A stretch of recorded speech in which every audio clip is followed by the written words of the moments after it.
Indiana in the Morning, presented by First Commonwealth Bank on WCCS, and it is time now for our interview segments, brought to you by Marcus & Mack, voted best personal injury law firm in the Best of Indiana County contest. Marcus & Mack, a law firm representing injured people. And once again, as we have every Friday, we have Bob Pollock from the Indiana County Extension Office joining us in studio today. Bob, how you doing? Good. How are you? Doing okay. A little Good. Nervous, but we'll see how we go because I like to focus. You focus on the grand things, the bigger pictures with farms and things like that.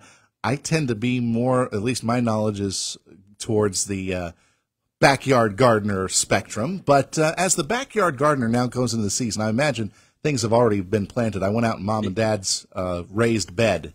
They've already got their lettuces planted. Yes. So should be a good time to start planting if you haven't already. This was one of those springs where you could have taken a chance and stuck things in earlier than you normally could have if you would have, if the soil was dry enough. That was the other issue that we had all spring. All the rain we had, amazing. Yeah. So that limits when we can do things. But, temperature-wise, you could have taken a chance this year. Last night was a little chilly. Maybe that's our little bit of a correction, and we'll be okay from here on out. We'll see how it goes. So this will be the prime time if you're growing those backyard vegetables. This would be good. Sure, so we kind of group the vegetables into cool season crops and warm season crops, and usually once we hit that Memorial Day weekend, we feel pretty safe. And the odds are that we're not going to have a freeze event or, cold enough weather that we can't get to it and plant out our warm season crops. So that would, start to be although tomatoes can be a little hardier, we can slip them in a little sooner than some of the other things, but especially the vine crops. Yeah, like your peppers and things like that. Peppers are a little more sensitive. And then, of course, cantaloupes, muskmelons, watermelons, cucumbers, all those tend to go in that warm season category. And melons, when we like to wait, till soil's warmer, temperatures are warmer, danger of a lot of colder weather's over, so that we can get those in and get them growing. So this cold snap may be the last of it. We're hoping anyway. We'll see. If you have a question for Bob, by the way, you can give us a call now, 724-479-1160, 724-349-WCCS. One of the things that I note that I keep hearing about, no matter when it happens, especially with the tomatoes, blight. Right. I mean, you're always on the lookout for it. Right. That's always a potential problem that we can run into on any given year. And, of course, people tend to group things together as blights. There's a number of different diseases that can affect a variety of crops, but including tomatoes especially. And sometimes we group those into, we just call them, I plant as a blight. And there are various kinds of those. They can attack at different times. So we have bacteria that can cause infections. Yeah, I was about to say bacterial infection. Speck and bacterial spot. It's a little early for that. However, those can overwinter here, and so we can, if the weather conditions are right, then we can start to see that. That can also come in the seed. So even if you buy seeds and grow your own plants, that bacteria can be in that seed. So you unknowingly, so you might be doomed before you begin. Correct. Or the potential's there for it to happen. If we have drier weather and you take care of things properly, you can minimize the risk of that. If you stake your tomatoes, the bacteria can overwinter actually on the stakes. Oh, wow. And so then you use those year after year, and so you can introduce that on there pretty much unknowingly. So we have to do sanitation. Yeah, I was about to say sanitation efforts or new stakes. Use new stakes, or we treat those so that we can help minimize the risk there. Septoria leaf spot, early blight. So early blight, that's one that has the blight name in it. Yeah. Those again are here over winter and potentially can affect the crop from the get-go. Late blight, of course, is the one that really we think about. It's too early for that. Okay. That typically gets blown in on storm fronts throughout the season.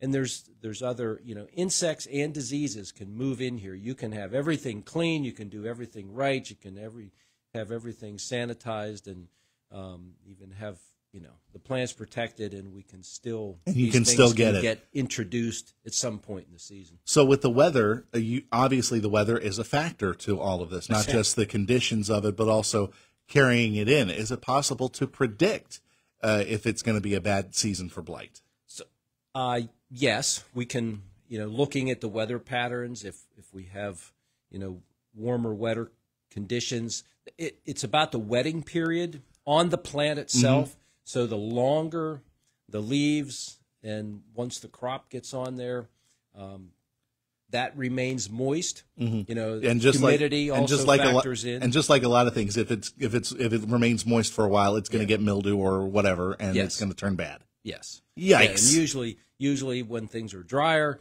and that's why one of the practices we try to, of course, when we get rain, the whole plant gets wet, but so that we can't really control too much unless we have a structure to grow in where we can keep the plants dry. Mm-hmm. When they're out in the garden or out in the field, we have limited ability to do that.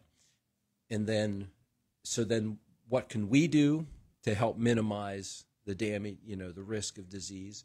Then we can water what takes up water in the plant, the root system. The root system, so aim for that. The leaves aren't sucking the water in. I remember that being one of my lessons when mom had the lower garden. Whenever we had our vegetables, Josh, you're hitting the leaves. You need to aim for the root of the plant. Yeah, so, she was so right. Yeah, water the base of the plant. Keep the leaves dry as much as possible. That's a great practice to help minimize damage and disease. And what are some other things that maybe the home gardener should keep in mind as we start moving into the warmer months? Obviously, water levels are going to be important, but what are some other things? Just in order to head things off or to minimize risk or damage, just scouting, just going out there, being in the garden, and observing. Mm-hmm. So, a lot of the insect pests that we can get. That's the other thing, yeah. Insects. We can see those. Mm-hmm. Diseases are a little tougher, but insects, if we're looking at the plants, we can, and if we look at the tops of the leaves and the bottoms of the leaves, then we can start to see things and head them off or have enough time to do something about it before much damage occurs. So, aphids, are one that can get on there, but typically they're on the undersides of the leaves. Yeah. So mites, spider mites are the same way. Mm-hmm. Thrips also. Thrips are pretty small. Mites are pretty tiny. Aphids we can see without magnification. Some people can see. Well, thrips a lot of times go to the flowers. Oh, okay. So if you look at the flowers and you see a speck on there, and then you can look closer and say, "Oh, yeah, that speck's moving," and it, so it might be something that we need to look at closer. Mites are tougher. Usually, how we find mites are by, the color of the plant doesn't look quite right. Mm-hmm. If it's supposed to be dark green, and the color of the green fades out, and we almost get a little bit of a silvery appearance. And we get speckling. It looks like you took a needle and just pricked the leaves in multiple places. Then you start looking at that closer, and that can be from spider mite damage. So a lot of things to look out for as we continue to move forward into the summer months. But as of right now, hope springs eternal, I guess, for anybody who's planting. Caterpillars are another group. Oh, that yeah. Can, sometimes attack various plants. And Very they come hungry in caterpillars, various sizes, various shapes, various colors. Some do an excellent job of blending in to the foliage color of the plant. That's the tough part, spotting these things. And you don't see them till you see parts of the leaf missing. Yeah. And then you can look closer. But, again, with a lot of caterpillars, you can hand pick those off. Yeah. Some of them tend to run in groups, and so you can find a group of them and just, clean them off, and that will take care of the problem. The hornworm, tomato hornworm is an example of that. Phew, that's a lot to think about. Early planted crops, like the cole crops, cabbage, broccoli, cauliflower, those can get attacked by flea beetles, which are a little black beetle, visible by looking, but they will start and feed and cause little tiny holes on the leaves of those plants. And again, very controllable, but again, it's noticing. And they can do, when plants are tiny, they're more susceptible to that. Yeah, so obviously, because they're young. They're not as hardy yet. Getting transplants in the ground, and then really watching them, for those first few weeks until they start to, the root system takes hold in the ground, and you start to see new growth on there. But observing them when they're younger and catching things then can be the difference between having those plants there and having them not do well. Things the home gardeners needs to keep in mind as we move forward in this season. It's a lot of work, but I tell you what, when you get the flowers blooming and the vegetables start coming up, it's all worth it. Yep. Bob, thanks very much for joining us on Indiana in the Morning and talking about things the home gardener needs to keep in mind as we move through. Thanks again. And I hope to hear from you next week, too. Well, I'll be listening in at least. All right. Bob Pollock joining us on Indiana in the Morning. Our interviews presented by Marcus and Mack, voted best personal injury law firm in the Best of Indiana County contest. Marcus and Mack, a law firm representing injured people. 7:58 at Indiana in the Morning. And coming up in our next hour, we're expecting an appearance by Bubba Brewer from Allied Powers Wrestling Federation. They're putting on a show at S&T Bank Arena next month to benefit the Teddy Bear Fund Drive. So we hope to talk with him in our next half hour. And, of course, we have an interview as well with Byron Stauffer of the County Office of Planning and Development in our next hour as well. So it's another busy day here at Indiana in the Morning. The Fox News headlines coming up and the latest from the newsroom after that.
44 in Indiana with sunny skies. Good morning. I'm Josh Whittison on WCCS 101.1 FM, AM 1160, WCCSradio.com. 8:02 on this 31st day of May 2024.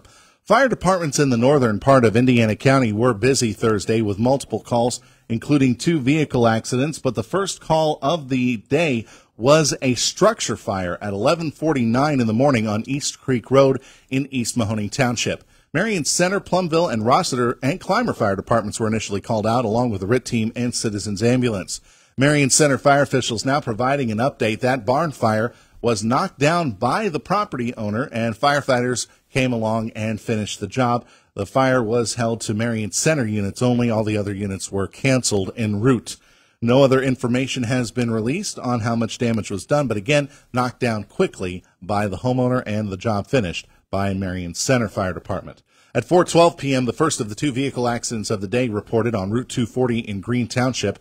Commodore Fire Department, State Police, and Citizens Ambulance were dispatched. Details on the crash have not been released. The second accident was on Musser Road in Rain Township, and that brought the Marion Center Fire Department out once again, along with State Police. Fire officials are saying it was a 1-vehicle accident, and the area of Dales Road, no injuries were reported. However, the Marion Center fire officials now reporting that one person, the driver of the vehicle, a man, fled on foot. State police are currently looking for that suspect. WCCS News Time, 8:03. News brought to you by InFirst Financial Advisors.